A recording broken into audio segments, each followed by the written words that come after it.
that would meet a wide range of needs, and it might be having more times as well, which are quiet. Lovely. Nice to talk with you. Melissa Webster, Autism Spectrum Australia. Be nice if this idea was picked up here, wouldn't it? Mm. Now, what can I ask you about before we go? Regarding our much-discussed road toll. Hello, Jim. I ride a motorcycle 600 k's a week between the Kapiti Coast and Wellington. I see into hundreds and hundreds of cars being operated by people doing all sorts of things other than driving. They eat, drink, apply makeup, talk on their phones, sort their emails, text, shoot video or selfies or video chat. One guy at Pukarua Bay had a newspaper spread out across a steering wheel while doing 70 k's an hour. Chris. In the face of that from Chris, how hopeful are you that Julianne Gent is going to be able to get the road toll down? Well, could I just speak on behalf of all commuters who live in Kapiti and work in Wellington, because I am one of those people. I don't read the paper at the steering wheel, but if you're travelling into the city at peak times or home, you have plenty of time to have a cup of tea and eat your breakfast and do your makeup, because often you're just stopped on the road. So I get his point, and maybe people go a little bit too far, but I am one of those people who, like I said, I don't read the paper and I try and be safe, but you kind of get yourself ready for the big commute into town and the possibility of it's going to take you a long time. I do sometimes sit there and I might be having my cup of tea or eating my breakfast and look up and see a truck driver peering down at me and go, oh well, sorry. It's more likely to be Chris looking on the side window. Yes, actually. well, I'm going to have to look out for him now, actually, as well. Is it safer putting your lippy on and reaching across to Fossick in the bag and find your breakfast than talking on the phone? But you get set up, so you're not fossicking and anything. Right. You're all set up to go before you go. You've got your breakfast sitting in your lap or whatever, and, it's all set up, and I know there's lots of people who do it. But no, I mean, it is kind of weird in a way that you're not allowed to use your phone whilst you're driving, but it's fine to put your mascara on. It's not illegal to do that. It's not illegal to eat your Weet Bix. It's not illegal to have a cup of tea, so, You always were an organised person. Just trying to make the best of every moment. Now, Lotto, before we go. Lotto tonight. A $38 million first prize. Too much? No, I can manage it. Did you say trouble. no? Not too much? No. You know how the prevailing market wisdom is that the big prize attracts the money? Obviously it does. There must be some truth to that. Does that make sense? Because what would you be more likely to buy a ticket for? One big prize of 38 million, or say 19 prizes of 2 million. If you actually were making that choice, what would entice you more? I bought a ticket today, and prior to that, I bought a ticket 6 months ago. I'm exactly the same as you. Yeah. You won 6 months ago, didn't you? No. It's run out. It's run out, yeah.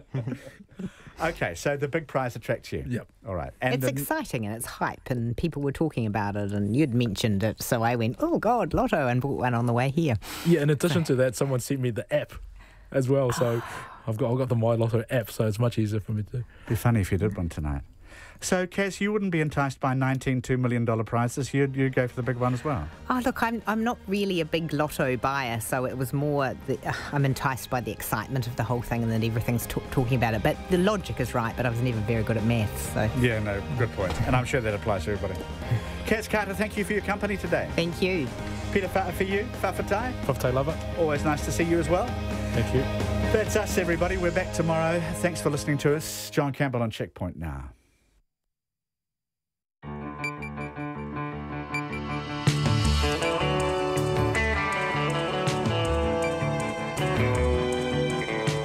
Kia ora everyone. Tonight on Checkpoint, police seek a third trial for Malcolm Rewa. Edward Gay, our court reporter, is going to join us live at the top of the program. We look at why former Waikato DHB CEO Nigel Murray was, despite warnings, hired. Who provided the glowing references? What did those references say? And what happened in Canada? Also tonight, an outbreak of mumps within the All Blacks camp.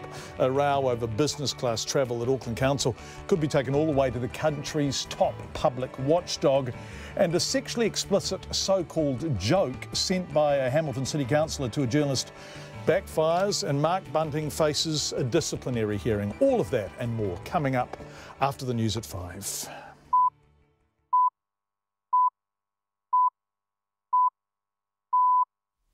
RNZ News at 5. Kia ora, good afternoon. Ko Katrina Batten aho.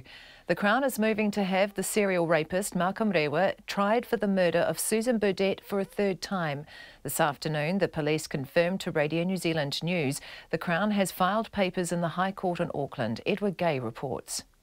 Susan Burdett was found raped and bludgeoned to death in her South Auckland home in 1992. Malcolm Rewa's DNA was found at the scene.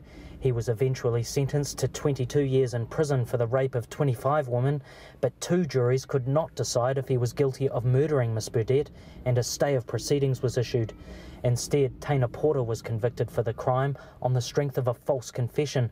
Mr Porter served 22 years in prison for crimes he never committed until his convictions were quashed by the Privy Council in 2015. RNZ News understands lifting a stay of proceedings has not previously been done in New Zealand. I Tamaki Makoto ko Edward Gay aho. The government has been forced to release the cost of its plans to increase financial support to students. The Education Minister, Chris Hipkins, yesterday confirmed that from January there'll be a $50 per week boost to both student allowances and loan entitlements for living costs. National criticised the lack of costings, saying taxpayers had a right to know that information. This afternoon, the government released the preliminary costs to take to Cabinet when it made the decision. They're estimated to be $94 million this financial year, $200 million the following financial year, rising to $210 million in 2021-2022. A specialist is warning more All Blacks on their end-of-year European tour could be at risk from mumps because it's so contagious and people are infectious before they have symptoms. 3 All Blacks, Ardie Savea, Rieko Ioane and Jack Goodhue, have contracted mumps, although the team's management says Goodhue's case is unrelated to the others. They say Ardie Savea was vaccinated as a child, but the Auckland University's Helen Pertussis-Harris says protection can wane. She's not surprised that mumps has been passed on in a team environment. You just need to get up close and be in a close proximity to people. It spreads through respiratory droplets, so it's not a hard infection to catch at all. Vaccinologist Helen Pertussis-Harris. An exiled Zimbabwean judge living in Wellington is hoping he'll finally be able to return home following Robert Mugabe's resignation. Under house arrest by the army, Mr Mugabe finally stepped down as president this morning after nearly 4 decades of rule. Ben Paradza worked as a High Court judge in Zimbabwe until 2006, when he was forced to flee the country because Mr Mugabe thought he was conspiring against him. Mr Paradza says he's still a judge and hopes he can now return there to sort out his pension and other affairs. I'm getting much older. I can't get jobs in New Zealand, and I would really want to go back to sort out those things. But my family is here. New Zealand is now home for me, and I would want to keep my family here safe, and I can just go to sort out things. Ben Paradza says he's been celebrating Mr Mugabe's resignation along with thousands of Zimbabweans around the world.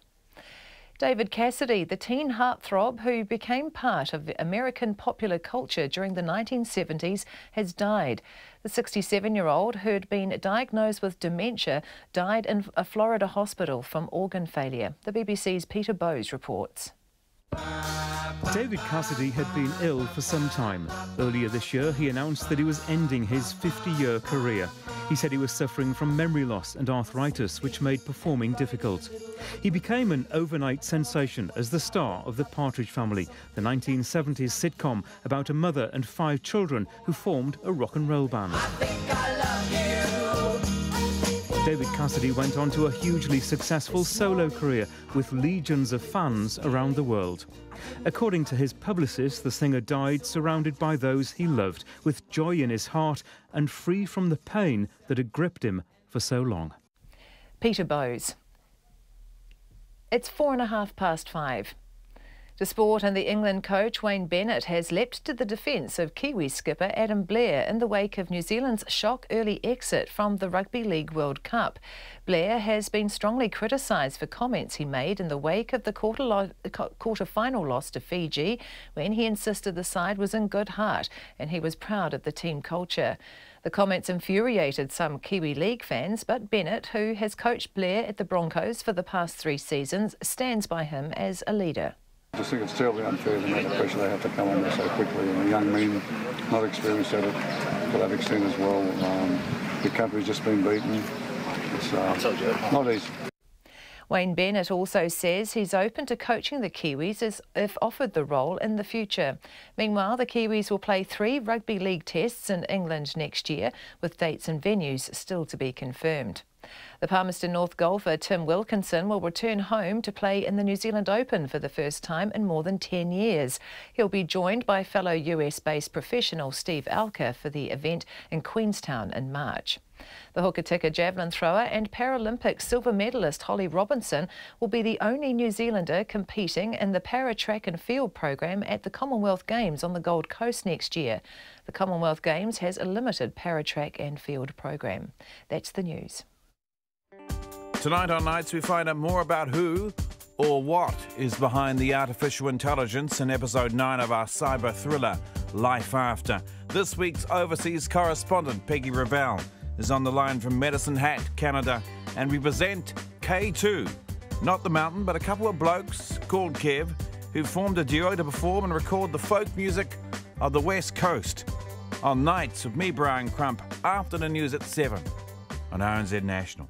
Met service weather through to midnight tomorrow, Northland, Auckland, Coromandel Peninsula and Waikato. Fine spells, isolated afternoon and evening showers. Waitomo through to the Kapiti coast, including Bay of Plenty and the central high country, fine. Gisborne and Hawke's Bay, cloudy periods, a few light showers north of Napier, clearing this afternoon. Wellington and Wairarapa, fine, cloud returning for a time tomorrow morning. Marlborough, Nelson and Bulla, mostly fine, but cloudy areas about the coast tomorrow morning. Westland and Fiordland, cloudy but long fine breaks during the afternoons. Canterbury, Otago and Southland, fine but cloudy periods about the coast. And the Chatham Islands, cloudy with occasional light showers. It's 5:07 and you're listening to Checkpoint. Thank you very much indeed, Katrina. We're going to start tonight with this extraordinary development this afternoon. The first legal steps have been taken to try serial rapist Malcolm Rewa for the 3rd time for the murder of Susan Burdett. The police confirmed to RNZ News this afternoon that the Manukau Crown Solicitor has filed documents in the High Court in Auckland. The move will require the High Court to lift a stay of proceedings believed to be a legal first in New Zealand. Our Justice reporter Edward Gay broke this story this afternoon and he joins us now live. Edward, this goes back 2.5 decades, doesn't it? Yeah, that's right. Good afternoon, John. That's right, and that's when Susan Burdett was found raped and bludgeoned to death in her South Auckland home. Rewa's DNA was found at the scene, and he was found guilty of Miss Burdett's rape and the sexual attacks on 24 other women over more than a decade, and he was jailed with a minimum non-parole period of 22 years back in '96. But twice a jury failed to reach a decision on the murder charge. And at the time of the second trial, the Solicitor General issued a stay in proceedings, and that effectively, that was a handbrake basically on any further prosecution of Rewa for the murder. So the Solicitor General issued that stay on Rewa. Of course, as we know and have reported on at great length, Tēnā Pōra was wrongfully convicted for the murder. That's right, twice, and he spent 22 years in prison for crimes he never committed. His convictions, of course, have since been overturned by the Privy Council back in 2015. The government has given him compensation, and indeed just increased that by $1 million to take into account inflation. And since the Privy Council quashed those convictions, there have been calls from all over the place, Miss Burdett's family, from Mr Porter's legal team, for the stay in proceedings to be reviewed for Rewa and for him to be tried for a 3rd time. And we know that a team of homicide investigators have been working on the Susan Burdett case since May. There has been a lot of comment on this case over the years, hasn't there, Eddie, by golly? That's right, and only just recently, last year, when now Prime Minister Jacinda Ardern was at that time Labour's justice spokesperson, she said Rewa's case needed to be re-examined. She said the Privy Council's decision to quash Tēnā Pōra's convictions was enough of a reason to reopen the case. This action that is being brought in the High Court it's understood that it's unprecedented in New Zealand to overturn this stay. The Criminal Bar Association's president, Len Anderson, he's previously told Radio New Zealand News that a stay of prosecution has never been lifted before. Edward Gay, who broke the story this afternoon, our court reporter joining us live by phone. Thank you very much, Edward. Indeed, Malcolm Rewa has been tried twice for the murder of Susan Burdett before. In both trials, as Eddie said, the jury was unable to reach a verdict. After the second trial, the Solicitor General stayed further prosecution of Mr Rewa. As Eddie said, that stay will have to be lifted. Really interesting to see the Independent Police Conduct Authority, some of the work they did on police investigations into Malcolm Rewa. The authority considers that at times police investigative practices were unsatisfactory and fell below what could reasonably be expected. All of this breaking this afternoon. Edward Gay joining us live there. It's coming up to 11 minutes past 5. You're with Checkpoint on RNZ. Wild celebrations have continued long into the night in Zimbabwe after the country's long-serving president, Robert Mugabe, resigned. The 93-year-old, the world's oldest head of state, stepped down shortly after Parliament began an impeachment process to end his 37-year rule. The BBC's Fergal Keane has been in Harare covering the momentous events of the past week and was in Parliament when this news broke. It is the night of the free, a night like no other in their lives. A great tension has broken. The epoch of fear, of desperation, of Robert Mugabe has ended. How rarely does politics translate into something so truly felt.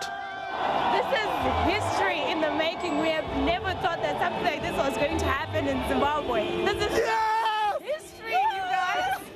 This is what we've been fighting for since independence. One man has been taking us aback, man, and we're very happy that he's down now. The sense of surprise here is deep. Because at the day's beginning, it didn't feel as if Robert Mugabe was going anywhere. Parliamentarians, urged on by the crowds, gathered to begin the process of impeaching the president. After a week in which he'd stubbornly refused to quit, his own MPs led the legal process. The MPs knew that public patience was wearing thin. The expectations of a nation were focused on them. The crowd have new heroes. The general who arrested Robert Mugabe, and Emmerson Mnangagwa, the political brain behind the coup and president-in-waiting. By mid-afternoon, the MPs and senators had moved to a hotel to accommodate the special joint session of Parliament. They were watched by the public in what felt like a rare moment of true democracy here. And then, the moment. A letter was handed to the Speaker. He read it first himself, and then to the world. A letter from the President State House, Harare. He was muffled, but the words were momentous. Notice of resignation.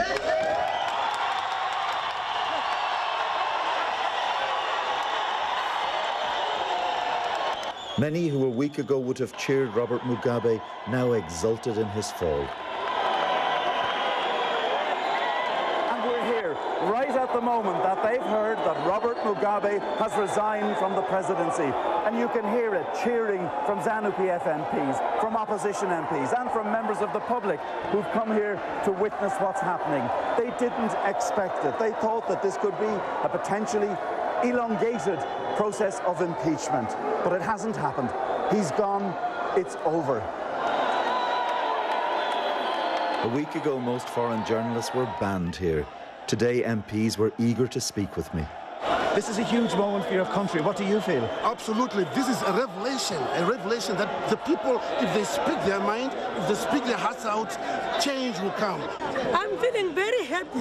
I'm happy because there is no spilling of blood in Zimbabwe. Celebrations spilled into the streets. They cheered Emmerson Mnangagwa and mocked Robert Mugabe. Wherever they were met, soldiers were feted. We moved back up through the city into the rapidly gathering crowds. For many people here, they've known nothing but the age of Mugabe. Now it's sinking in. over. But in their joy, Zimbabweans also know that they must be vigilant. I think people are going to rejoice tonight. And then after that, we really have to be about the serious business of building our country. We cannot make the mistake of having the same kind of leaders in place to build our country. We can't afford that. Remember the longer road to this moment, the people who endured white minority rule and then saw their independence become tyranny, found themselves suddenly free. That was the BBC's Fergal Keane in Harare. Acclaimed foreign correspondent Peter Godwin was born and raised in Zimbabwe. He's written for the New York Times, Vanity Fair, many more. He's a documentary maker, and his books about Zimbabwe include The Fear, Robert Mugabe, and The Martyrdom of Zimbabwe. I spoke to him as the country was still alive with that celebration, that beautiful sense of being suddenly free that Fergal Keane so wonderfully captured. And I asked him, after the euphoria, in the cold light of day, how different from Robert Mugabe will Emerson Mnangagwa really be? This isn't a kind of people's revolution. This is essentially a handing of the baton, between members of the ruling party, from Robert Mugabe to his erstwhile bagman, consigliere, enforcer, Emerson Mnangagwa, who's been at his side for more than 40 years and who, in many respects, has as much or more blood on his hands, more moral opprobrium attached to him than Mugabe does. So, no, on the face of it, one doesn't necessarily want to dance on the street. However, it is a measure of just how desperate Zimbabweans are for change, for any change, after 37 years of the same bloke at the top, this sort of dead hand, the stasis that's affected the country, that just having Mugabe out is such a bloody relief. Everybody's just so, it is spontaneous in that respect. And I suspect that, what Mnangagwa will probably try and do is to present himself as this new, this new leader of ZANU-PF 2.0, ZANU-PF light, if you like, as a reformer and a kind of technocrat and, et cetera, et cetera. They're trying to hang on. They're trying to reinvent themselves to survive. Is that persuasive? Is that repackaging of ZANU-PF persuasive? And you talk about passing the baton from Mugabe to Mnangagwa. The people doing the passing are the military, and fundamentally they are the same generals, aren't they, who were propping Mugabe up? Well, absolutely. It's just as well to remind everybody that, Zimbabwe is a country which depends on a superstructure of political violence. That's how these people have stayed in power, right from the beginning, from the early 80s when Mugabe sent the North Korean trained 5th Brigade down into the southwest of the country, into Matabeleland, to kill more than 20,000 civilians. And, by the way, who was his intelligence chief at the time? None other than Emerson Mnangagwa. From that time all the way through, they had a one-party state for a while, so there was no political opposition. As soon as the political opposition reappeared in the very late 1990s with Morgan Tsvangirai and the MDC, there was political violence again, and they tortured people, very badly tortured people in the elections of 2008, which they lost, in fact, in the first round. And ditto in the 2013 elections were stolen as well. So, these guys are very skilled now at political violence. It's what keeps them in power. I want to look forward, but in order to do that, I want to look back to that period after the election in 2008 that you were just describing, a period known as the Fear. Now, you very bravely, because journalists were banned and at considerable risk, you very bravely during that period re-entered Zimbabwe then. As you say, ZANU-PF, Mugabe had lost the election and he was in the process of putting that right. What was it like then, and does that explain why people are dancing in the streets now? Absolutely. The violence was horrific. There was something about it. It was so personal in nature. What they did was they realized by then that if they killed lots and lots of people, it would finally trigger international intervention of some sort or opprobrium of some sort.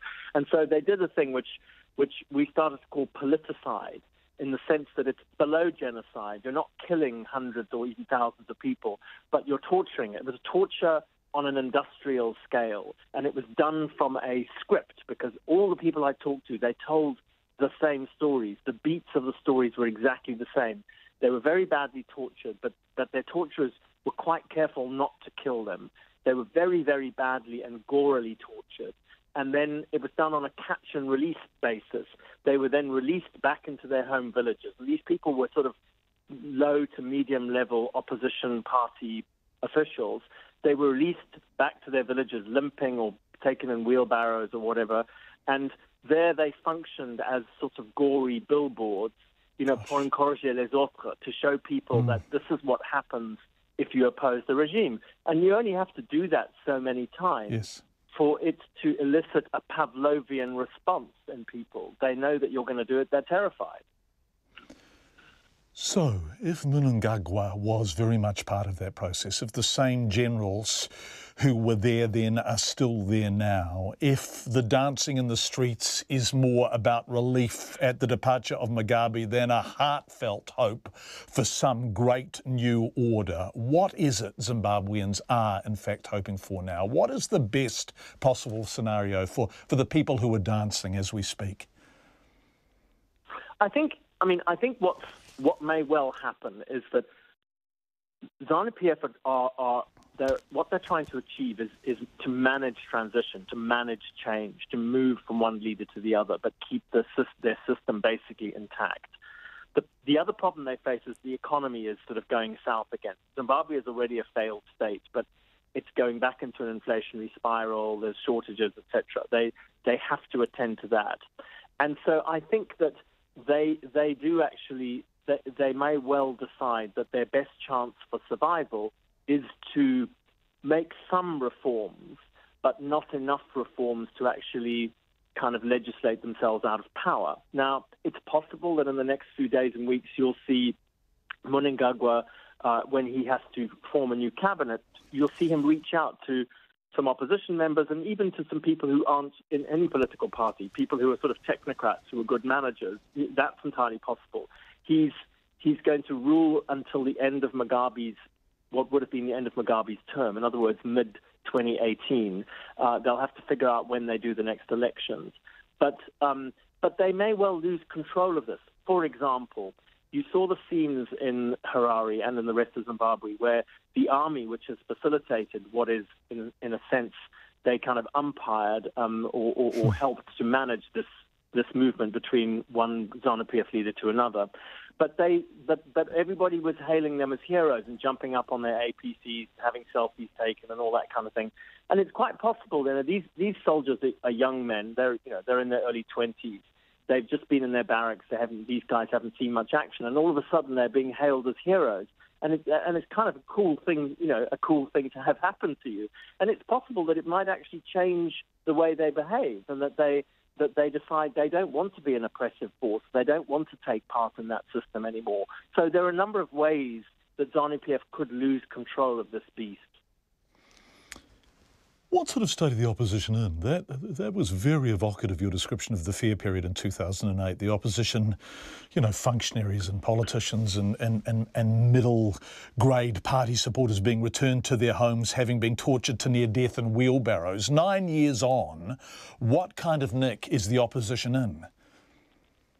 It's in terrible nick. I mean, it's fractured, it's split, it's divided, it's infiltrated by spies, it has no money. There's infighting. It's in terrible nick. And, in a sense, I mean, this is the irony of what's going on. In a sense, this is the best time for ZANU-PF to be having its own internal meltdown because the opposition is so fractured. I mean, that if ZANU-PF got their act together, they might even actually win a free and fair election. I mean, I somewhat doubt it, but if the vote is split enough ways, it's quite possible that could happen. So it's in bad condition at the moment, and what they need to do is get together and, put together a coalition, or at the very least they've got to agree not to compete with each other in certain constituencies so that they don't let ZANU-PF come in through a minority of votes. It's Peter Godwin, a Zimbabwean author. If you are interested in why people were dancing in the streets, his book, the fear, Robert Mugabe and the martyrdom of Zimbabwe. Will give you an extraordinary insight into what happened in that period around the elections in 2008. It's 25 minutes past 5. You are with Checkpoint on RNZ. Throughout this week, we've looked at the departure of Dr. Nigel Murray from the Waikato DHB, and also at why he was hired in the first place. Now, back in 2014, when he was hired, warnings were sounded by a local MP, as we heard last night, and by the Association of Salaried Medical Specialists. But the DHB's board was persuaded by glowing references that Nigel Murray was the man for the job. Whose references? Where from? And what did they say? Prior to getting the job in Waikato, Dr. Murray had been working in Canada. So, how did that end? CEO of Fraser Health quits $444,000 a year job. That was the headline in the Vancouver Sun on June 7th, 2014. The article began, The head of the Fraser Health Authority has resigned weeks before a government-ordered review is due to be released. His name was Dr. Nigel Murray, and it was noted somewhat unusually for a CEO. No severance will be paid to Murray because he is quitting. The review into Fraser Health, where Nigel Murray had been CEO, was ordered by the British Columbia State Government in November 2013. Why? To probe persistent fiscal difficulties and hospital congestion issues that have plagued the fastest growing health authority in the province. And the review's focus? The authority's operations and leadership. 7 months later, before the review was released, Nigel Murray was gone. To Waikato, as it turned out. The review was published a month later, and it was damning. Several Fraser Health Authority hospitals have some of the worst results in Canada on various measures of patient safety and quality of care. Fraser Health is not unlike the Waikato DHB as being a kind of public health region, state-funded, attempting to achieve the balancing act between finite resources and growing demand. Nigel Murray had been its highest-paid CEO ever, and when he left, the man who replaced him was employed on a lower salary.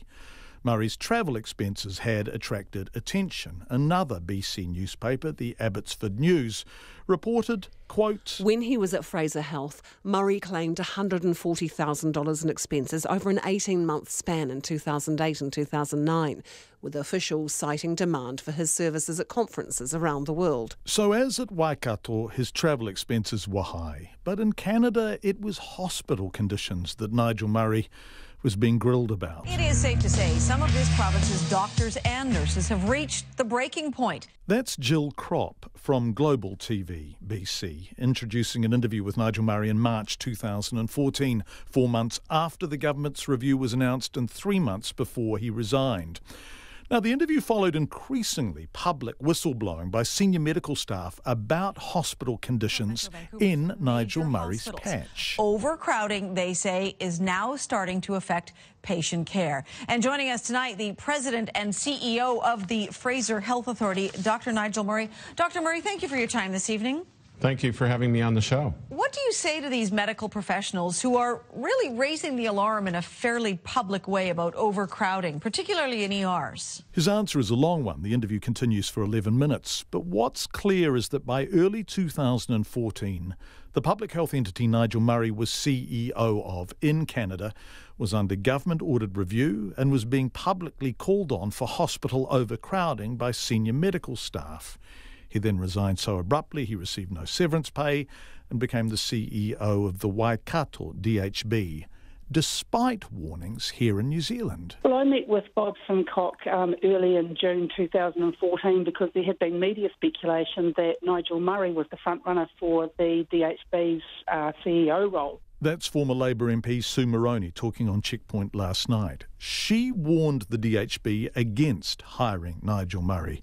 But the board chair replied that he had double-checked his referees and that the referees that Nigel Murray had provided for him were glowing in their praise of him. And that's exactly what Bob Simcock himself told our health correspondent, Karen Brown, earlier this week. When those issues were raised in the media and then raised by one or two of our staff members with me, we immediately went back. We'd just completed the reference checking. We went back to all of the relevant referees and put the issues that were raised with us to those referees. All of them rejected the claims that Ian Powell had made. Ian Powell is head of the Association of Salaried Medical Specialists, and yes, he too was speaking out in 2014 against hiring Nigel Murray.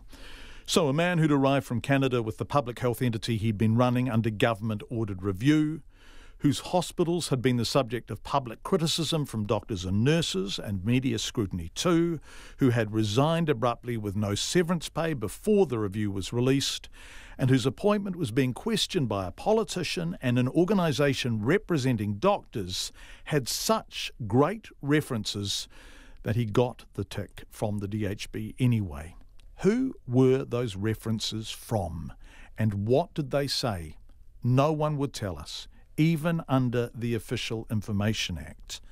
But in July 2014, when the review into Fraser Health came out, Canada's national newspaper headlined it with a less than ringing endorsement. Fraser Health Authority hospitals among worst in Canada.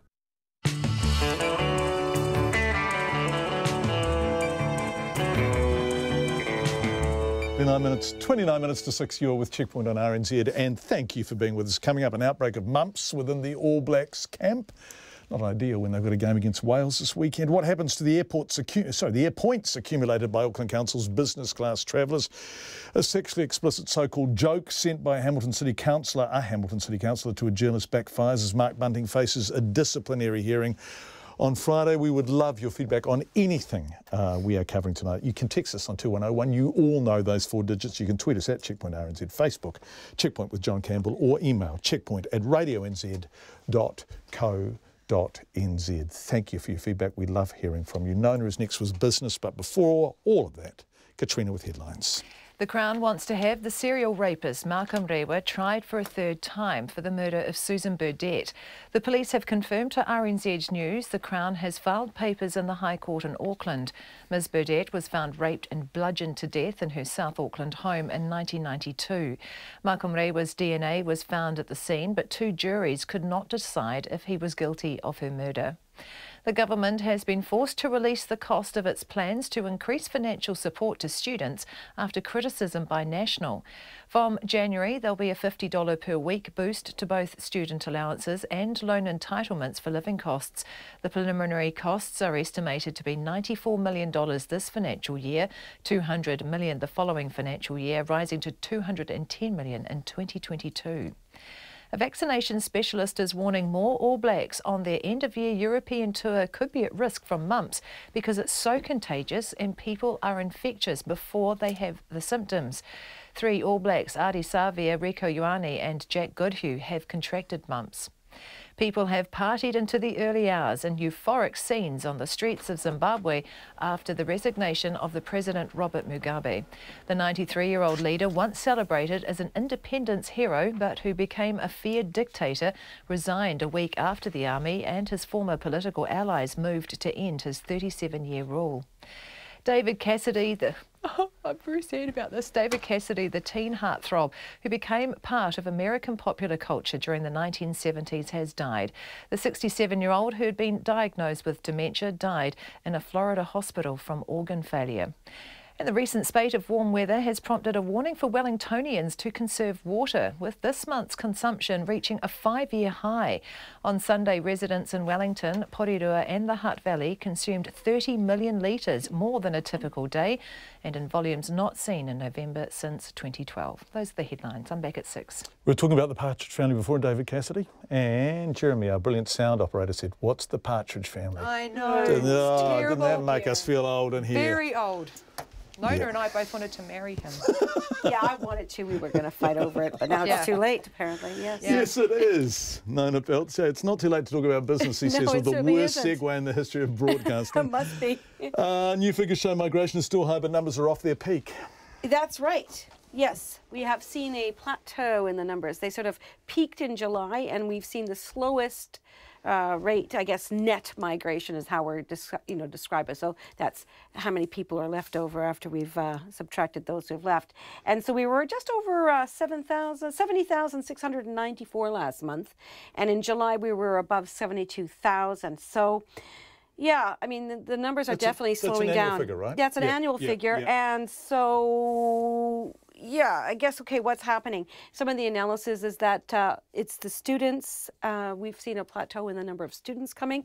That was last year, there were 4,000 people below what we were seeing in 2016 when we peaked. So is that a year-on-year comparison? Yes. Because if students are coming, they're unlikely to come in November, right? Yeah. Or October. And also, number of resident visas are also down. And that's partly because we've seen, some changes in policy that's already having an impact. And we can expect a greater slowdown coming up as the new government policy is put in place. Yeah, so absolutely. You can expect that to slow. And the economists are saying that, within just a few years, our net migration numbers are going to be quite low, given what we've seen with government and so on. So, yeah, and that's going to have an impact on the economy, no doubt. Let's have a look at another one of the results. We're looking at them all the time at the moment. This is Investor. Big box retail stores are delivering strong profit growth. Despite this, is really interesting, the impact of online shopping, right? Because big boxes... Okay, and so now it's interesting, a lot of people don't realise this, but your Mitre 10s and Countdown supermarkets, yes, all of those, they don't actually own their buildings, they lease them. And one of the big companies that does that is a company called Investor. And it used to be owned by Stride. So it basically, Stride spun Investor out of its portfolio to focus just on those big box retail type stores. And that's what they're called. So those, we all know them. So those, it does actually look like a giant chopper's flown into the night. Yeah, they're sort of and standalone and they've got Actually, with all due respect to the utilitarian efficiency, they are bloody ugly, a lot of them, aren't they? Yeah, true. Well, Stride's been, Stride manages Investor still. And what they've been doing is also buying properties that are adjacent to, say, a Countdown shopping centre. Now, why would they do that? Because there's a whole trend towards retail. There's different places. In Auckland, a good comparison would be Britomart, where you go, you do some shopping, you sit down at a nice restaurant or a bar or what have you. So it becomes like a destination. And that's one of the trends we're seeing in retail as online shopping starts to cut into those profits. But hey, people are still shopping at Countdown. And they're still shopping at Mitre 10. Right, what happened on the markets today, Arnona? Okay, well, what do you have here? The NZX ended up nearly 17 points to 8,104. And we've seen very strong growth right in, of course, Wall Street and Asia too. Dollars trading at 68.2 US cents. It's still pretty sluggish there. 90.2 Australian and 51.5 pence. The way you always end with pence, it always makes you want to go and buy some pence. I don't know, you just make it sound a very attractive currency, the way you say that every night. Thank you. Well, you're very welcome. Thanks, Nona Peltier. The government has buckled under pressure and released the total cost of its plan to boost student loans and allowances. With the first year of tertiary studies set to be free from January, questions have been swirling about Labor's flagship policy and its increased support for students. Looking at this for Checkpoint tonight is our political reporter, Craig McCulloch.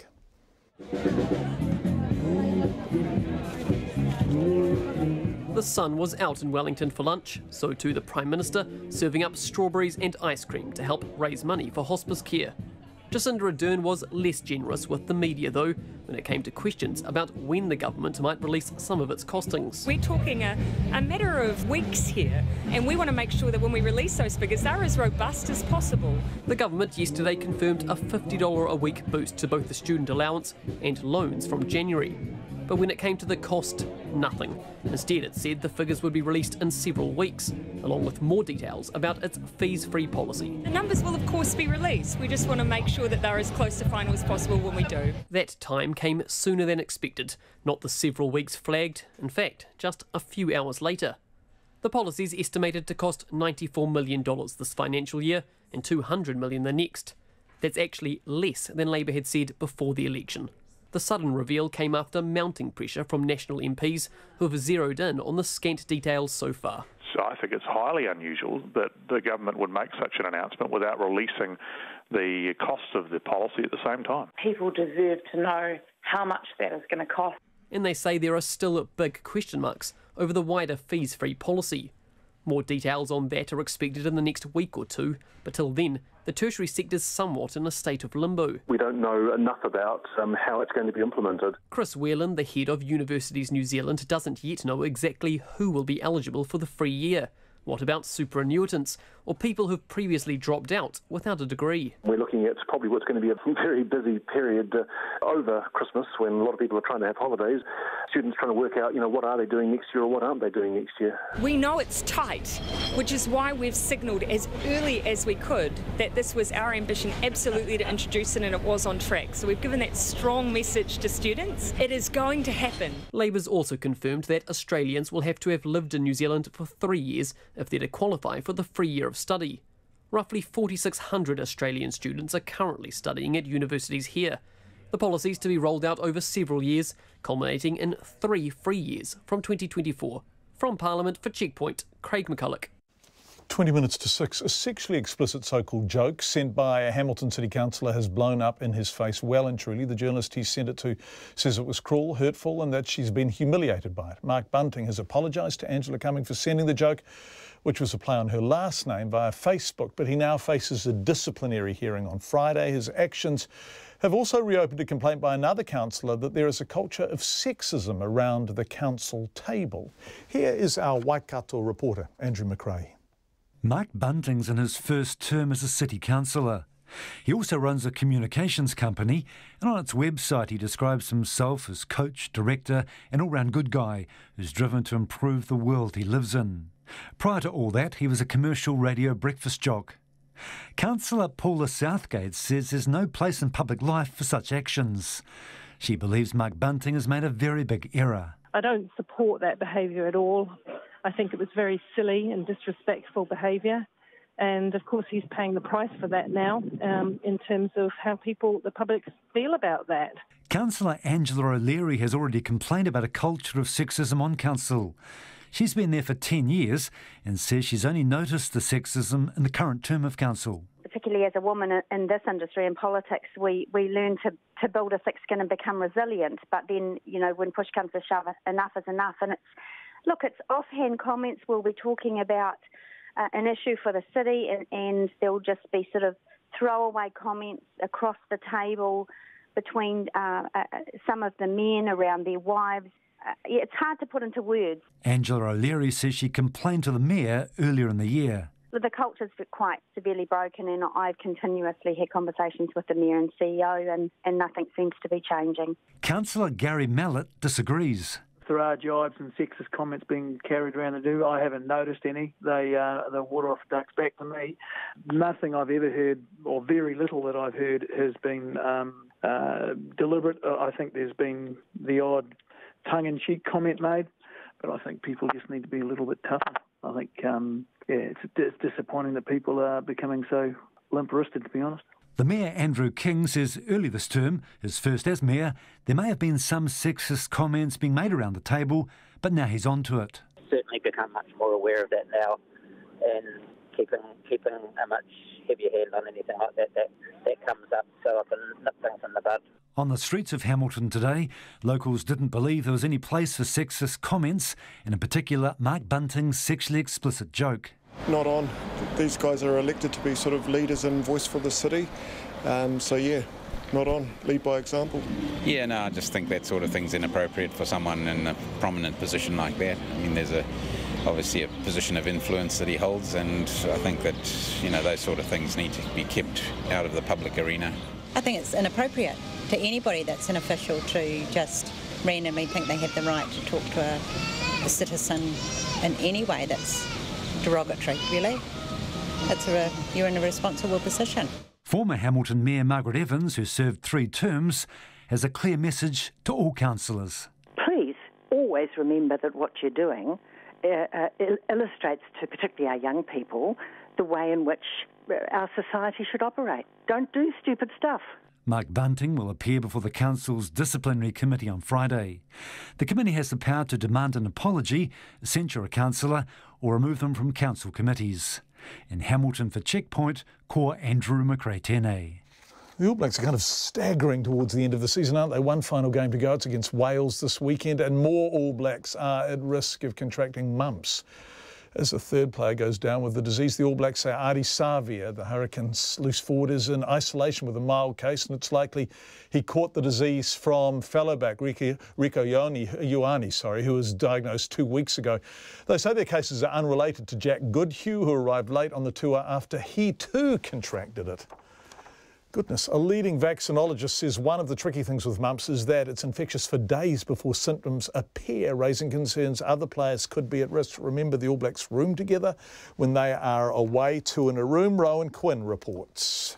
Mumps is a highly infectious disease spread by droplets in the air, so just standing close to someone or locking a scrum is all it takes to pass it along. The All Blacks assistant coach Ian Foster told reporters they're being careful with the rest of the team. Are we worried about it? No, we're not, but have we taken every precaution? Yes, we have. But clearly Ardie must have been in pretty close proximity to Rico at some point. Mr Foster couldn't remember if Savea and Ioane shared a room, and he also couldn't respond to a reporter who noted that Ioane and Savea had travelled by plane with the rest of the team.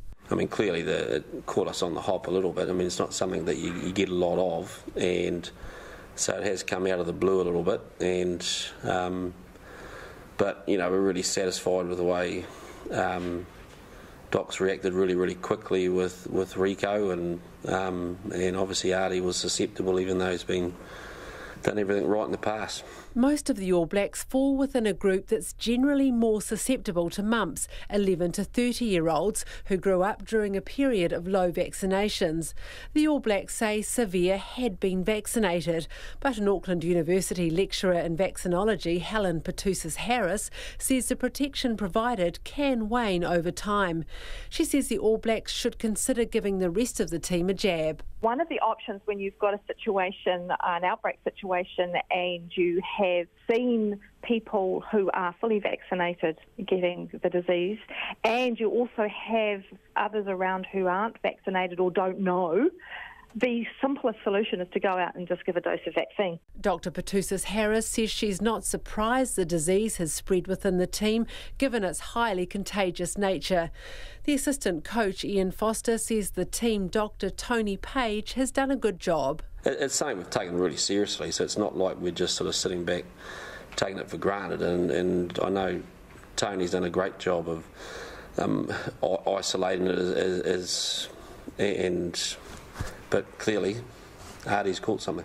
Ian Foster says no one else is showing symptoms. Mō te hōtaka o te ahiahi ko Rowan Quinn tēnei.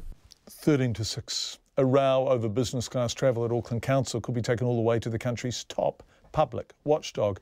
The council spent $1.1 million on international travel in the 20 months to August, with nearly half of that spent on 63 business class flights. Now, two councillors say CEO Stephen Town's rejection of their motion calling for a debate about the ratepayer-funded travel at a council meeting is undemocratic. In the meantime, council staff, including the mayor, continue to fly business class and accrue air points. But the council says they can only use those air points for work purposes, although it can't say how it polices that.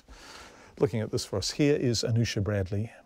Councillor John Watson says having the chance to debate premium class travel spending is important, and the Chief Executive should not have been allowed to reject his motion to discuss it at yesterday's meeting. This matter really has to be challenged and pursued. We're currently taking advice as to our options. The unfortunate thing is as the standing orders are written, it is the Chief Executive and the Chair of the relevant committee who make the call, but we believe that there's been a degree of collusion here with a number of parties to actually keep this off the public agenda. Mr Watson says he's prepared to take the issue to the Ombudsman or the Auditor-General if necessary. But one councillor is defending his decision to fly business class 2 weeks ago, even while a review into travel costs is being carried out. Chris Darby joined Auckland Mayor Phil Goff and the Māori Statutory Board Chair David Taipari in the front of the plane on a trip to an economic summit in China. He says sometimes a little luxury is needed. After conducting a 7-hour meeting as chair of a council committee that day, racing to my home, picking up a bag, busing to the airport, getting on an 11:30 p.m. flight, 11 hours to Guangzhou in China, getting off the flight at 5:30 and having my first meeting at 6:30 with Chinese officials, that's where you realise that the body has to rest and rest properly. Chris Darby says he flew premium economy on the way home a day later to save money, which meant he missed an important council meeting about the America's Cup. Fellow councillor Ross Clow and 14 council staff also went on the trip, but they flew economy or premium. The Mayor declined to be interviewed about the council's travel expenses or his recent trip to China, but a spokesperson says all of the flights were in line with council policy. But a Manuera Papakura ward councillor Daniel Newman says there's no need for any staff or politician to ever travel business class. I represent some of the poorest people in Auckland, and I think it is absolutely on the nose, over the top, very expensive, not justified, and a very poor statement about how this council is out of touch with the people who fund it through their rates. I'm 6'2" and 100 kilos. I can do premium economy quite comfortably. I'd hope that other people could do the same as me. The council says air points collected during ratepayer-funded trips can only be used for council-related trips and not for personal use. But it would not say how, or even if, it monitors this. Chris Darby says he thinks he might have collected air points on a council-funded trip to Adelaide 3 years ago, but he didn't know about the policy. I'm one of those people that collects air points but never ever goes to get the credit for them. Chris Darby says any councillor wanting to stop business class travel should also be prepared to give up their council-funded car parks, which he estimates cost the ratepayer around $200,000 a year. A report reviewing the council's spending on travel, gifts and hospitality is due to be presented to the council next year. In Auckland for Checkpoint, Anusha Bradley. Let's go to this nightmare that is the missing Argentine submarine. There are no new clues as the hunt for it continues, and there's now the additional worry, of course, that oxygen is running low on board. The San Juan, with 44 crew on board, went missing almost a week ago somewhere in the South Atlantic. It gave its last location from the southern tip of Argentina soon after reporting an electrical malfunction. More than a dozen boats and planes from several countries are involved in the search as Argentinians pray for any sign of life. Here's CNN's Michael Holmes. Friends and family members have been gathering at a naval base in Mar del Plata since the vessel went missing last Wednesday. They put up signs and held vigils praying for the safe return of the crew. The family believes they are drifting, floating somewhere, I don't know. We have to wait, to have faith. Wait and pray. What are you going to do? There's nothing more to do. Among those missing is Argentina's first female submarine officer, who joined the Navy in 2004 and rose to become head of arms on the RS San Juan. The sub-captain reported a short circuit before the sub disappeared. There was a glimmer of hope on Monday when authorities thought they had received signals from the missing sub. Those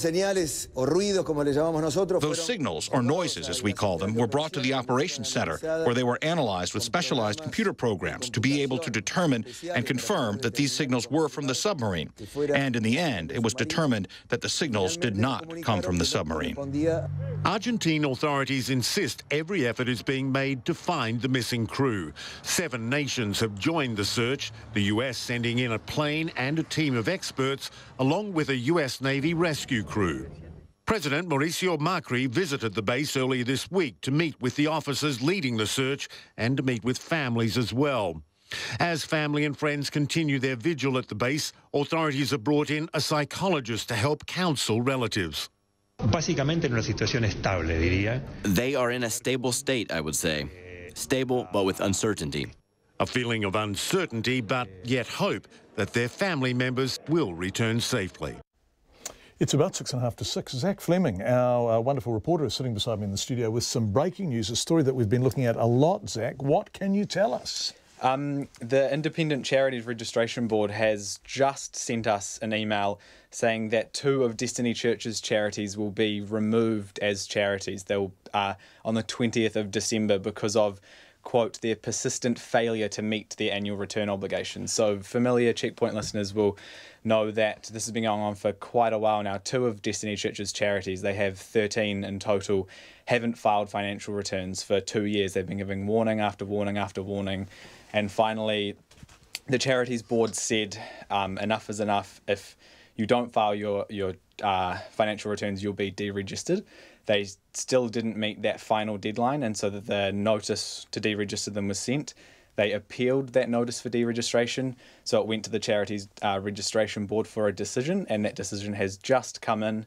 And yeah, they will be deregistered on the 20th of December. Gosh, that's fascinating. You've done lots of work since then, but I think the last time you were seated here in the studio with us, you were telling us that they hadn't filed. Yes. They could appeal. Obviously, this has happened quite quickly, hasn't it? So they've lost their appeal and the charities are being deregistered. And the statement is quite strong. It says a lot that they have persistently failed to meet their obligations under the Act. If I can read you a little bit of the statement here from Roger Holmes-Miller, who's the chair of the Charities Registration Board. He said, "It's in the public interest to proceed with the removal of these 2 charities from the register because there has been a persistent failure," there's that again, by the charities to meet their obligations. The board in particular noted the history of non-compliance with the annual return obligation, so that's 2 years of failing to file.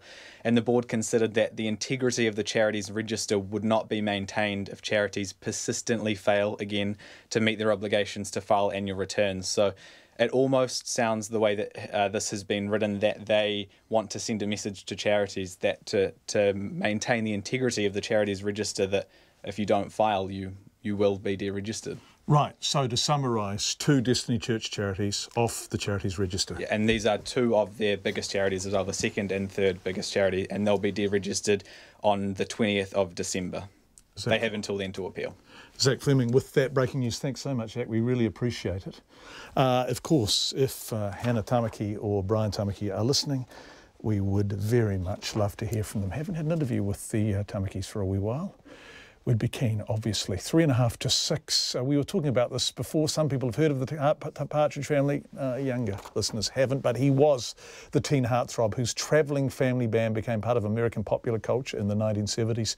And David Cassidy has died in Florida, aged 67. Cassidy was diagnosed with dementia in his early 60s and had recently been hospitalised with kidney and liver failure. The singer and actor shot to fame in the 1970s sitcom The Partridge Family before launching a solo career, but after achieving big early fame, he had a number of personal battles. Here's the BBC's David Silito with this look back at his life.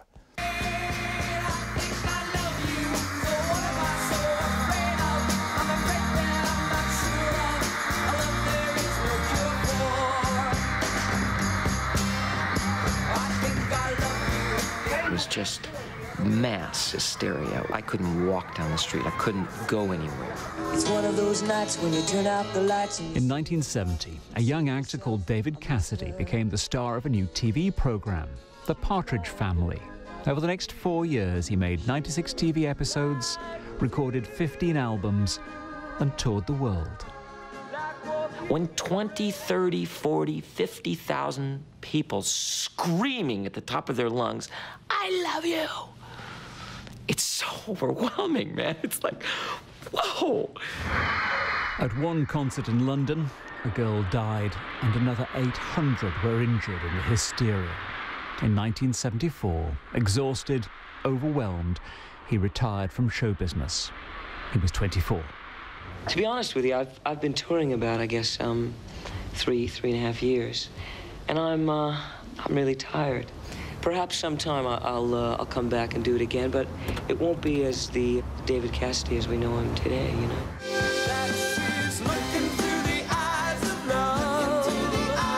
David Cassidy's parents were actors, not that he saw much of them while he was growing up. Indeed, behind the happy family life of clean-cut Keith Partridge, the real David Cassidy hung out with Alice Cooper and yearned to move on from his teen idol image. By the time he returned to the pop charts in the 1980s, there'd been many ups and downs, struggles with money, drink, and the aftermath of fame. But there were also great successes. The Broadway production of Blood Brothers, his show in Las Vegas, and he continued to tour. And then, age 66, he made an appearance on television to talk about his health. That you have been diagnosed with dementia. I have. Hi there.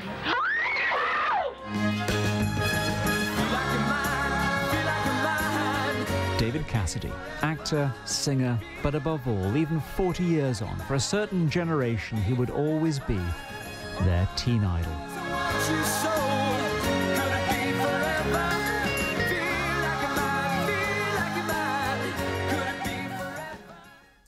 That report from the BBC's David Sillito. Gosh, a lot of instant response to the news that two Destiny Church charities, big ones, have been deregistered. By and large, you're delighted about that. Text really exploding with delight. And this person points out, and I think it's fair to say this, not even God can rile the tax authorities. Brian Tamaki.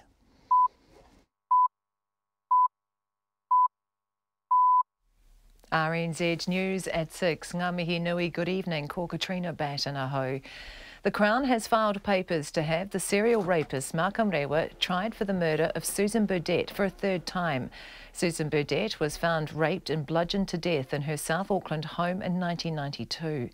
Malcolm Rewa's DNA was found at the scene. He was eventually sentenced to 22 years in prison for the rape of 25 women, but two juries could not decide if he was guilty of murdering Ms Burdett, and a stay of proceedings was issued. Instead, Teina Porter was convicted for the crime on the strength of a false confession. Mr Porter served 22 years in prison until his convictions were quashed by the Privy Council in 2015. The new government has adjusted his $2.5 million compensation for inflation, as recommended by the High Court earlier this year, and he's getting an extra $1 million. RNZ News understands lifting a stay of proceedings has not previously been done in New Zealand. The government has been forced to release the cost of its plans to increase financial support to students. The Education Minister yesterday confirmed a $50 per week boost to both student allowances and loan entitlements for living costs from January. Here's our political reporter Chris Bramwell. National criticised the lack of costings after yesterday's announcement, saying taxpayers were entitled to know what the new government's spending. Its finance spokesperson Stephen Joyce said it was highly unusual for such a big policy to be announced with no substantive costings whatsoever. This afternoon, the government released the preliminary costs taken to Cabinet when it made the decision. They're estimated to be $94 million this financial year, $200 million the following financial year, rising to $210 million by 2022. Whare Parimata, ko Chris Bramwell. Wellingtonians are being warned to conserve water, with this month's consumption reaching a 5-year high because of the warm weather. On Sunday, residents in Wellington, Porirua and the Hutt Valley consumed 30 million litres more than on a typical day, a volume not seen in November since 2012. Wellington Water says the good weather, coupled with upgrades to the Waihwhetu aquifer and Te Marua treatment plant, mean there's a reduced supply. From this week, water patrols will be checking people are not watering their gardens every day and using a bucket rather than a hose to clean their car. Residents from odd-numbered addresses can water on odd-numbered dates, while people with even numbers can water on those days. It's been a day of celebration for Zimbabweans living in New Zealand. Robert Mugabe resigned as Zimbabwe's president this morning after nearly 4 decades of rule, a move welcomed by expats here. Nita Blake-Person reports. Whangarei-based Zimbabwean Paulette Scrooby says she cried tears of joy upon hearing of Mr Mugabe's resignation. She was one of several Zimbabweans who told RNZ that Mr Mugabe's brutal rule was what forced them from their home country in the first place. Ben Paradza was forced to flee the country in 2006 after he acquitted an opposition politician in his role as a High Court judge.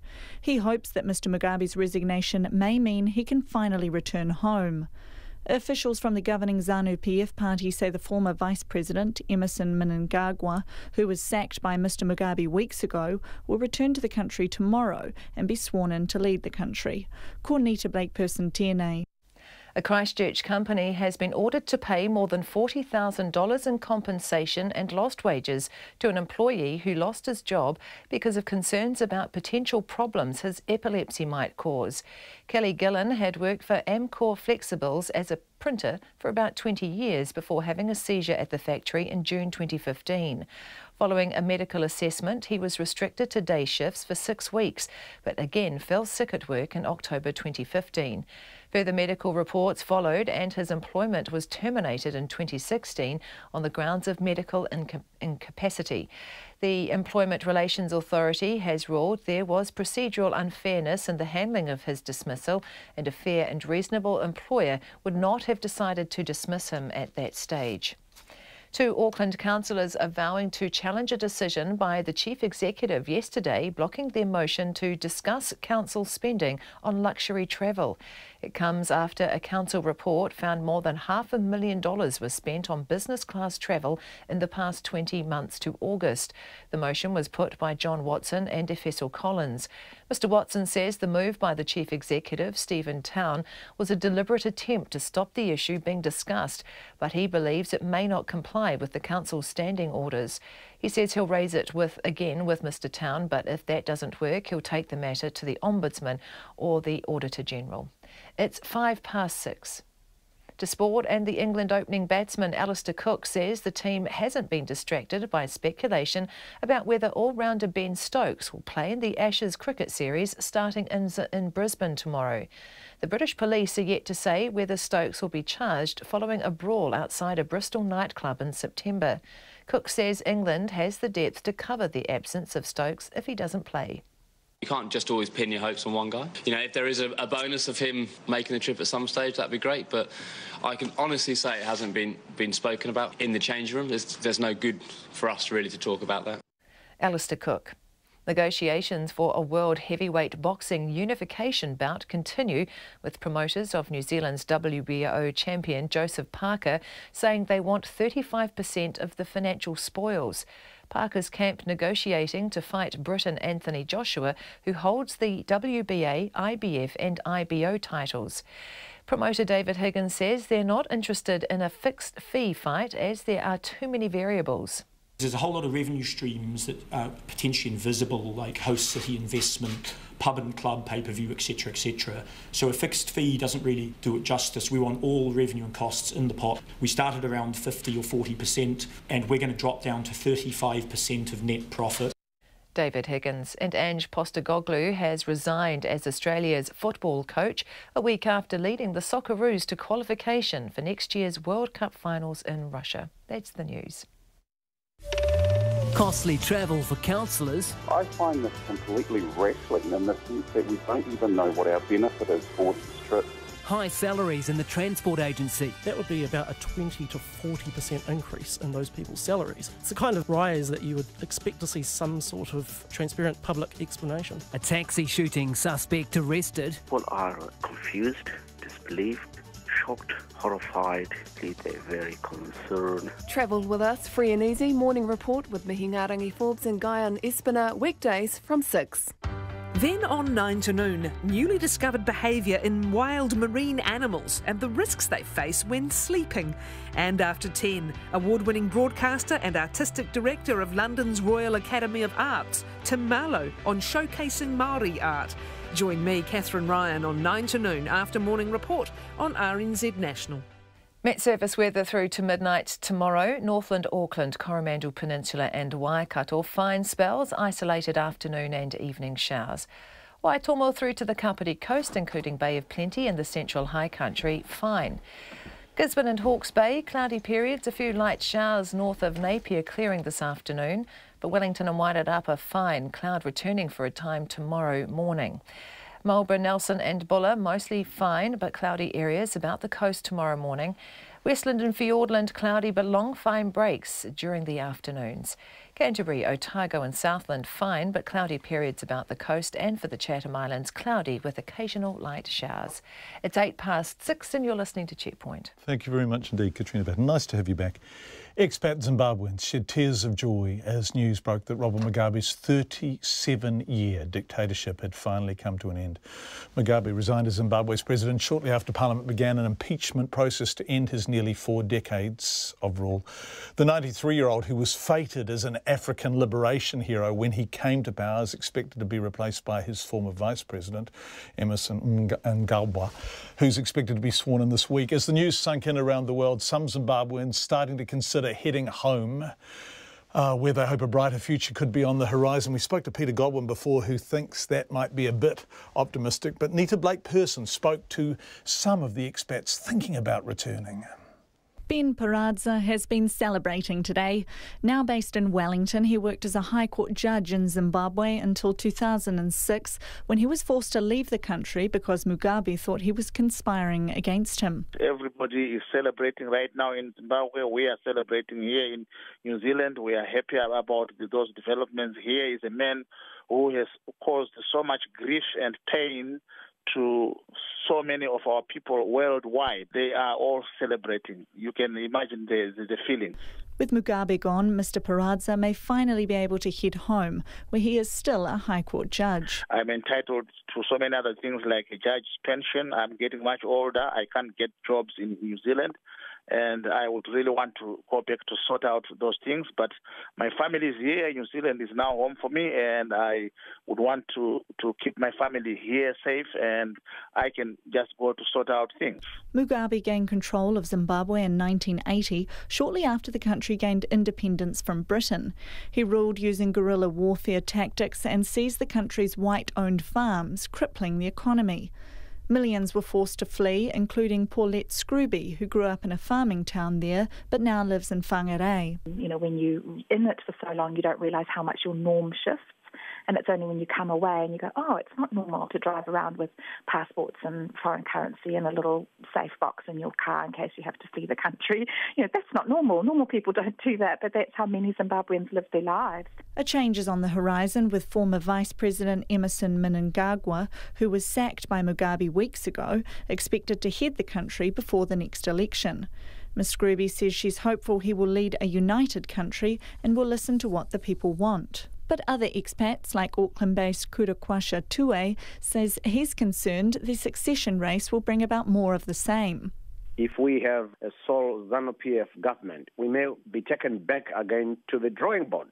Because these are the same people, you know. ZANU has destroyed Zimbabwe for 37 long years. So what is the guarantee without the transitional government? That's my concern. Despite that, Mr Tue says he's optimistic about Zimbabwe's future. This is the beginning of a new era. We would want to see growth and improvement in the productivity of our nation as we build our nation together. Zimbabwe has almost everything from natural resources. So I believe in the next 2-3 years, we can see a boom in Zimbabwe in terms of the economic growth. So I'm very excited. Mr Tue hopes he will be able to move back home in the near future. Mō te hōtaka o te ahiahi nei, ko Nita Blake-Person ahau. Coming up to 12 minutes past 6, Hamilton City Council are facing a disciplinary hearing for sending a sexually explicit so-called joke to a journalist. Has admitted it's not the first time he's been in trouble. Mark Bunting says he apologised to journalist Angela Cumming for sending the joke, which showed 2 electronic road signs. The first read, Jesus is coming, and the second read, open your mouth. He defended it by saying it was a play on her name, and as a friend he sent it to her as a joke. But Ms Cumming didn't find it even remotely funny, and neither did fellow councillors. Councillor Bunting faces a disciplinary hearing on Friday. I spoke with him earlier this afternoon, and I asked him about how he apologised. I said, no, your name is your last name. Trying to point out the joke, and she said, and then she was very upset because, you know, I had offended her family's name. I said, look, I'm really sorry. I didn't mean to offend you. You know, I thought that would make you laugh. And, you know, look, as soon as I realised I'd upset a friend, I thought, oh, my God, it's awful. But, you know, it's like when you offend someone, you feel horrible about it. But, you know, you feel horrible for them more than yourself. So, yeah, I felt awful about it. And so I apologised and apologised again and apologised again. But just couldn't find Mark, the right way to apologise. How have you apologised? Did you call her? Did you phone her? No, I didn't. We just carried on the dialogue on the, you know, on the Facebook message, you know, throughout the afternoon, really, on the, you know, on the private message between my private page and her private page. So it was all on text. Okay, shouldn't you have called her? Oh, look, I could have, but I was off down to pick up my daughter from school at the time. You know, I could have, but I figured, look, since we're talking about it right here and now, we'll just carry on this dialogue here. So, yeah, look, I could have called her. You know, look, if it had been a better way of saying sorry, I should have. Yeah. Yeah, and I just want clarity around this. When you sent it, did you know it contained the phrase "open your mouth"? What I saw was Jesus is coming, and then as I hit send, As you had sent. As you had sent.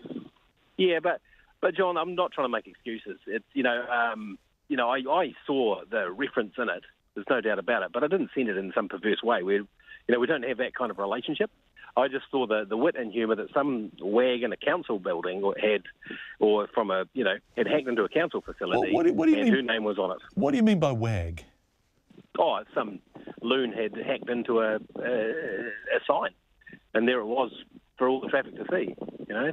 And that was what I thought was kind of amusing, but not the gross reference, because I've since heard it was like outside of church or outside of school or something, and it's just horrible. So I'm like, oh no, and I've just stirred the pot. So yeah. How old are you, Mark? I am 51 years old. Okay, so what you're learning here actually is that you have to think about what you do, right? Yeah, look, in many respects, John, and look, I've had 30 years in radio, and you spend your life trying to make people laugh and make people smile. Angela, I thought, was a friend, and I was sending it to her as a friend capacity, saying, "Hey, this will make you giggle." Look at all this. What about it would have made her giggle? What's the funny bit? I thought Jesus is coming. I thought, well, that's ironic because, it was just the way it was spelled her name. I thought it was just a silly, absurd scene. I thought that was really funny. But, if I'd realised the sexual innuendo behind it and that it would, it would offend her because of her family name, there's absolutely no way in hell it would offend her. So I feel absolutely awful, first because I've insulted her, But, yeah, it's, and so what I've been trying to do is say, look, I'm really sorry, Angela. I'm very, very sorry for offending you as a mate, Is she a mate? Councillor thing, yeah. Is she a mate? Well, I thought she was. I mean, I've, she's asked me to be a personal reference for a property she was trying to get into. I've, helped her out with car seats from my kids, and I gave them to her for her kids. I've asked her advice on, a few council matters as well. We've had friendly coffees. So I thought she was a mate. What's happening on Friday? Is there some kind of disciplinary hearing or something? Yeah, we've got a complaints committee hearing. So what happens is if the council receives a formal complaint, you go up in front of a formal committee. That's all I really know on Friday morning. Is this your first such complaint? Yeah. Oh, no, I beg your pardon. There was one where I had made a flippant comment about cat ladies in the chamber, and again opened a big mouth rather, and put my boot in it. But the mayor dealt with that and said, look, we'll take it if it's serious, but we don't see this as serious enough. So, yep, this is pretty much that's the recurring pattern, and that's what I got to get work on. Is just cat ladies. So what sort of joke was that, Mark? No, okay. So what happened was we had an LGNZ remit going to the government, and we were talking about what kind of things our council would support and what kind of things our council wouldn't. Now, I'm a cat lover, and we've just adopted a couple of cats, so I'm sort of known as the insane animal guy on council, which made this ironic. And I made the comment, because it was quite a light-hearted sort of a meeting about what we're going to do. And I made the comment that we've got an ageing population, so there'll be a lot more cat ladies, so we really need to, register cats, because, I'm quite pro the idea of, registering and controlling domestic cats a lot better.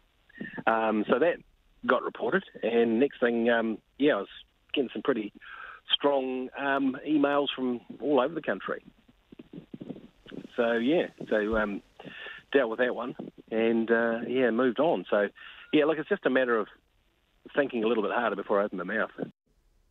Mark Bunting, Hamilton City Councillor. It's 18 minutes past 6. New Zealand's Commonwealth Games team has nearly tripled in size with the addition of its first para-athletes. But there's one glaring omission. Rio silver medalist Holly Robinson is the sole para-athlete competing in track and field at the Games, while 7 para-lawn bowlers have also been named. We're a bit confused about all of this stuff. Their inclusions take the New Zealand Commonwealth Games team tally to 13. However, as Matt Chatterton reports, champion sprinter Liam Malone, remember him in Rio, won't be heading to the Gold Coast. Malone in front, Berra's in danger, Malone, Berra dives at him! Oh, it's tight Paralympic record, 46.21, it might be Malone, but it's a photo finish. Malone throws himself down after the line, he's thrown everything into it, he's done the double I'd suggest, the 200, 400, what a race. Para-sprinter Liam Malone was one of New Zealand's standout performers at the Paralympics in Rio, winning 2 golds and a silver. However, he won't be at the Commonwealth Games next year because the host nation, Australia, gets to cherry-pick which events are integrated into the main program, and his aren't among them. That means there'll only be one New Zealander competing in track and field events, Hokitika javelin thrower Holly Robinson. Robinson won silver at Rio last year and finished second again at the World Championships in London earlier this year, and believes she's on schedule to go one better on the Gold Coast next April. Competing alongside able-bodied athletes will be a first for Robinson, and she hopes it's a sign of things to come. Whether time will allow that in terms of having a full calendar of para-athletes and able-bodied athletes, I don't think there's time in a certain calendar for that, but more and more integration within our sports nationally, internationally is always going to be a really good thing. Also named today was the New Zealand Para Bowls team. 2014 Glasgow Games silver medalists Barry Winks, Mark Noble and Bruce Wakefield will compete in the Open Triples event, while David Stallard and Sue Curran and their directors, Peter Blick and Anne Muir, will contest the mixed pair. David and Sue finished 4th in Glasgow and won silver at this year's World Championships, and are set on finishing in the top 3 in Australia next year. David is both blind and deaf, making his achievements all the more impressive, though he wouldn't admit it himself. First of all, you've got to have a good director. Is he good? He's pretty good, yeah. He's been with me for 5 years. He knows very, very good. The critical thing is to have the mat down. It must be square, and you've got to make sure my feet is right. What he does, he calls out the distance where the jack is, and I play my bowl. Then he relates back to me where my bowl's finished. Then I make my correction from there. So, as I said, a director is really, really critical. As part of today's announcement, David and the rest of the Para Lawn Bowls team held a clinic with a group of children hoping to be the next para stars of New Zealand. 13-year-old Matakorama Waipori, who suffers from cerebral palsy, proves she's a natural at the sport, and for good reason. It's pretty enjoyable, and kids should try and participate and not be scared. They don't have to be shy or anything. Just try and be confident and give it a go. I hear you've got quite a bit of family history with bowls. Yes, my dad used to play bowls and in our side of Papakura. I'm like, oh, I didn't know that about my dad. I was like, wow, okay. I will follow my dad's footsteps. Well, it seems as though you've got a few of his genes, because you're not a bad bowler, are you? Yes, because I like playing table bowling sometimes, but not always, because I haven't played it for a long time, table bowling, but I think I pretty like this. Is this something you could quite possibly see yourself competing at the Paralympics one day? Yes, very much so. It appears the future of New Zealand Paralympics is in good hands. For Checkpoint, Matt Chatterton. 22 minutes and a bit past 6. Also named today was the New Zealand Para Bowls team, 2014 Glasgow Games silver medalists. Is that right? Am I reading the right thing here? I've just completely blown it, haven't I? Was actually just happily in the thrall of Matt's story. And we're going to end tonight with the secret life of a New Plymouth councillor's cat, who has had their private life exposed after a GPS device revealed Dingle bypassed a trip to the park next door in favour of a visit to the pub. This is a lovely story. The 3-year-old Norwegian forest cat, owned by New Plymouth councillor Mike Merrick, took part in a project which tracks his movements for a week.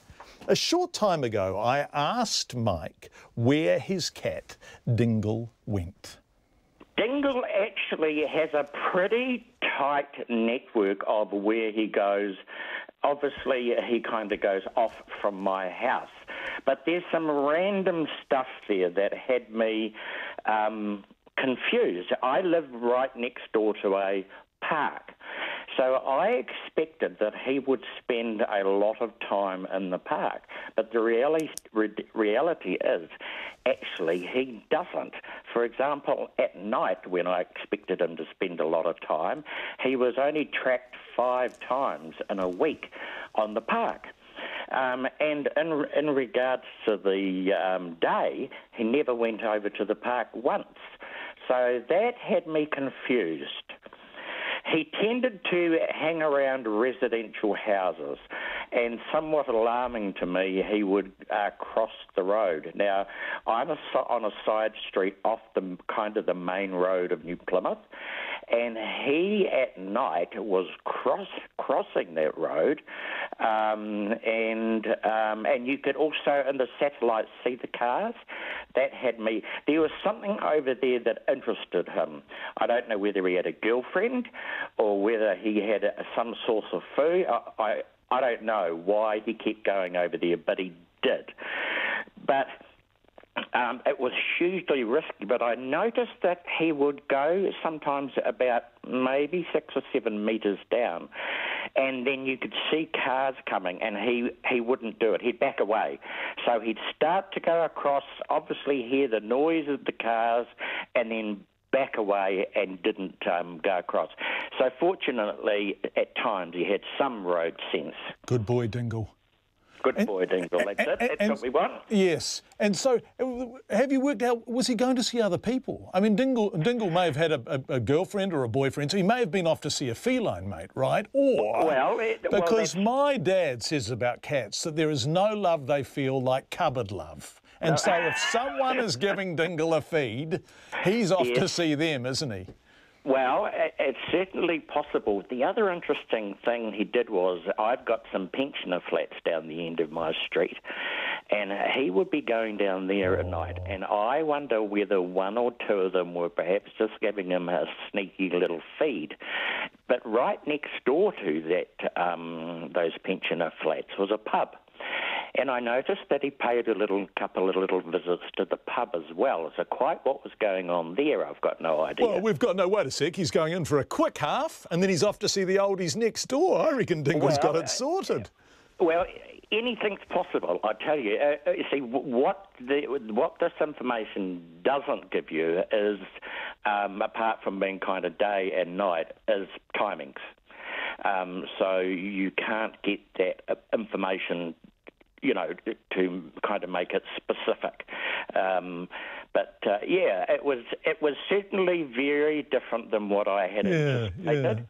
And there were some very random visits that, like, in the week he would make to one corner of the park, and that's it. He walked over, he stayed however long, and he walked back. And see, my guess is a lovely corner of sun there or something, right? You know, because they know about this stuff, cats. Yeah, but no, these are at night. Oh, okay, so much for that theory. Well, you know what I love about this story is that I mean, cats are so inscrutable, aren't they? They never ever tell. They have the secret life. They turn up, they bless us with their presence, and they never ever let on what they've been up to. No. Well, the main thing for me, of course, is that he comes home. Yeah. It's you know, I mean, sometimes he can be gone for a couple of days, but generally he pops home a couple of times a day, and I'm happy. It's when he's kind of, you know, missing for a couple of days that you kind of have, you think to yourself, you think the worst, basically. But no, he's pretty good. You know, does he sit on your lap? Does he sit on your lap when you watch the telly? At night, yes, he does. Oh, good dingle. He's quite... During the day, he's fairly independent. He'll lie on the deck and then he'll disappear. But I'll tell you one thing, John, that I did see, and if I hadn't have seen it myself, I never would have believed it. So I was walking across Lynmouth Park, which we bored one day, and there was a flock of seagulls. So in the end, Dingle was following me, and in the end we got too close to the seagulls, so they flew off, as you'd expect, but they swooped around and basically came back over Dingle. Dingle leapt into the air and took one down. Bloody and hell. That seagull was bigger than Dingle. If I hadn't have seen it myself, I would have never had that. And he's done it again. Well, I didn't see the second one, but he brought it up onto my deck. I wasn't happy because there was blood. I had to clean it off. Mike Merrick, we just so hope Gareth Morgan wasn't listening to that interview, or anyone who really likes seagulls. But Mike is clearly extremely fond of Dingle, and Dingle is clearly a wonderful mate, and Dingle goes exploring to the pub, to pensioner homes, to a retirement village, across a busy road, and Dingle is having a life. Lots and lots and lots of feedback about the Destiny Church. Zach Fleming, who's been doing great work on this story, came in and broke the story here that two of their biggest charities have been deregistered. Any chance we could get, that's John. My faith has been restored. Density Church, deliberate misspelling on my part, and its so-called Bishop Brian have been given a serve. Hope this is the start of a very public fall from grace. It's a shame that Destiny Church's charities couldn't be deregistered for spreading hate. They're being deregistered because of incompetence, says Jeremy from Auckland. Lots of people. Choice Destiny Church charities have been deregistered. Love it. About time. Thank you for all your feedback tonight. Thank you for being with us and listening to Checkpoint on behalf of our excellent and hard-working team. Let's have a look at them in the control room, Kelvin. There they are, ladies and gentlemen. Some of them anyway. That is the program for tonight. We will be back tomorrow night at 5. RNZ News headlines at 6:30. The Crown has filed papers to have the serial rapist Malcolm Rewa tried again for the murder of Susan Burdett. The government has been forced to release the cost of increasing financial support to students. Zimbabweans have been celebrating the resignation of their longtime leader, Robert Mugabe. And two of Destiny Church's charities will be deregistered for persistently failing to meet annual return obligations. Our next news and weather is at 7. Tonight at 7, RNZ Music is live streaming a special performance from award-winning haka soul musician Rob Ruha.